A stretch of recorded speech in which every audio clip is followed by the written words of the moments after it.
nung nakita ko to, feeling ko it's for me talaga. Actually, wala na talaga akong plan bumili kasi happy na ako sa collection ko. Kaso, meron kasi dito, bear na nagluluto. Eh, di ba recently, cooking era tayo. Tapos, meron ding parang bata na nag-get ready sa school. Ayan, naka-backpack siya. So, nung nakita ko to, feeling ko it's for me talaga. Buksan na natin. Thank you, Dayan, sa pagpapasabay. So, 6 pieces siya. Konti lang sa ilalim. Para kung isi-sell man natin siya, diba?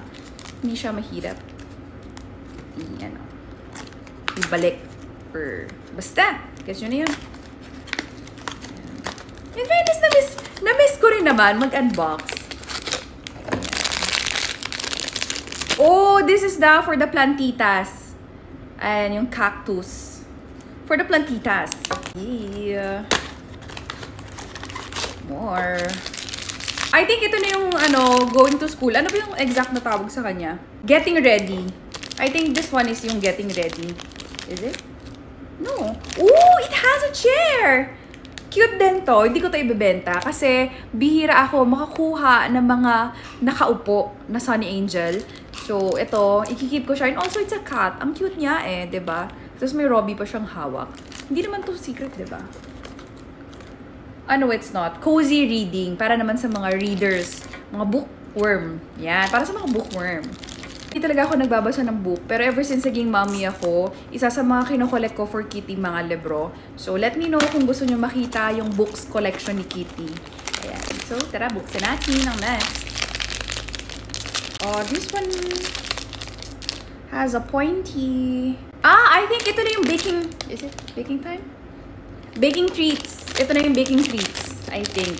Actually, after ko mag-unbox, magbe-bake ako kasi ang dami naming ripe na banana. So, yeah, sakto. Ayan siya! Yay! Nakuha natin yung prio natin, which is yung baking treats. Dahil, ayan, nagbe-bake-bake siya, nagkukukuk siya. Nung nakita ko siya, parang tinawag niya ako, Mami Chin.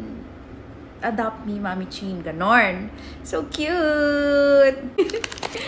Ayan, so what's next? Actually, pang-apat na pala ito, guys.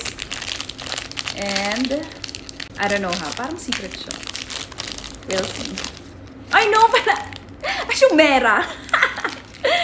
Ayan. So, ito na si Kitty. O, diba? Ito si Mami Chin. Kapag nagpe-prepare siya ng mga baon ni Kitty, mga sandwich, or nung cookeries era. Tapos ito si, Hi, Mommy, bye. I'm going to school. Going to school with Kitty. I'm a toast. I'm a toast. I'm very, very hot. O, diba? Ito talaga ang prio ko. Happy na ako kasi nakuha ko na sila. Ayan. Meron pa akong dalawa dito. Baka ibenta ko yung yung plantita, cactus. We'll see. Tapos meron pa pala akong in-unbox na hipper. Kuwala na naman. Yun, baka isama ko yun sa, yan ako. Alam ko na to. Ito yung elephant na naliligo. Ayoko rin ito. Masyadong bet. Hindi ko masyadong bet. Ayan, carry long. Actually, pwede ko to ilagay. Diba meron akong parang dollhouse. Eh, may bathtub doon. Perfect siya doon, actually. So, pag-iisipan ko, cute ka rin naman pala. We'll see. Pag ako tinopak, tingnan natin. Oh, isa na lang. 1, 2, 3, 4, 5. Isa na lang.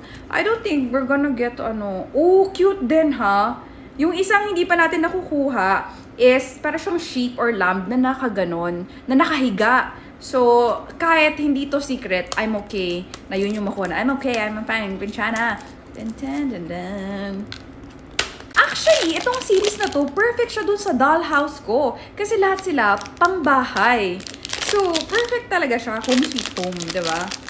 So, sige, ipapakita ko sa inyo mamaya na naka-line up sila dun sa house. Para maibudol ko rin yung dollhouse. Okay. Wala ko nakuha ang secret. Pero, it's so cute. Bagay siya dun sa bedroom. Ang tawag sa kanya is, like, dreaming ba? Sleepy time. Massage oil, char. Sleepy time. Ayan. So cute naman. This one, I will keep definitely.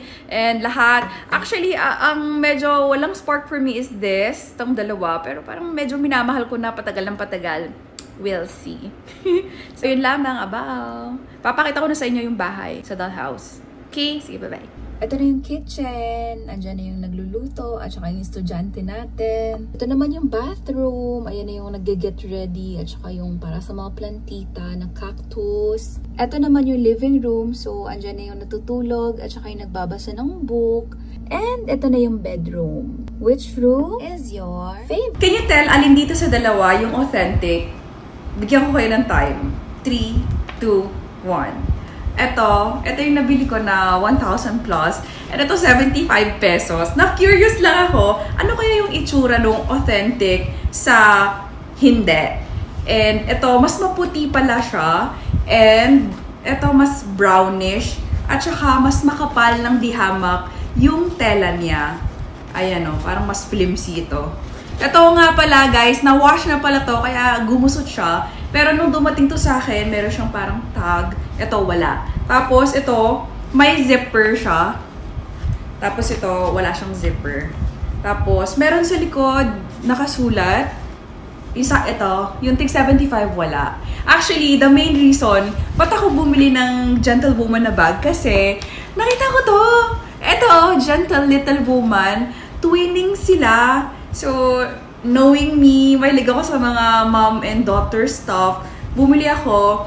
Parang in total, almost 3K something siya. Yung authentic daw. Actually, di ko rin nga sure how authentic to kasi online ko lang siya binili.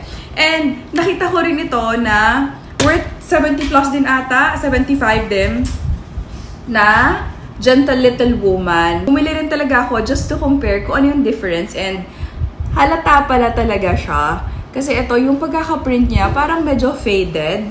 And ito, mas madiin yung pagkaka-print. So, don't mind na lang yung gusot kasi nga nalabahan siya.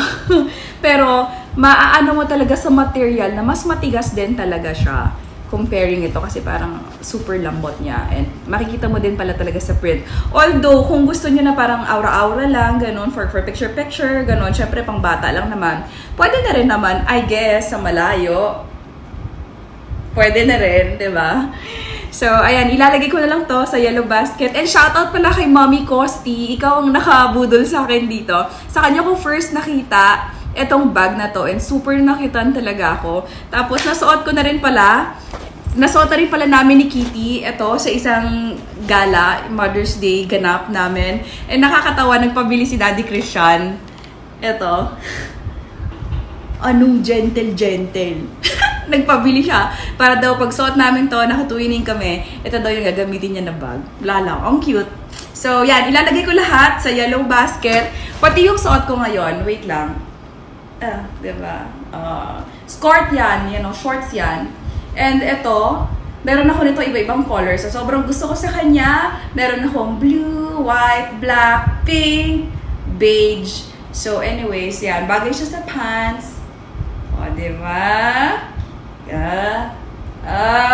So, lalagay ko na sa yellow basket. Abaw!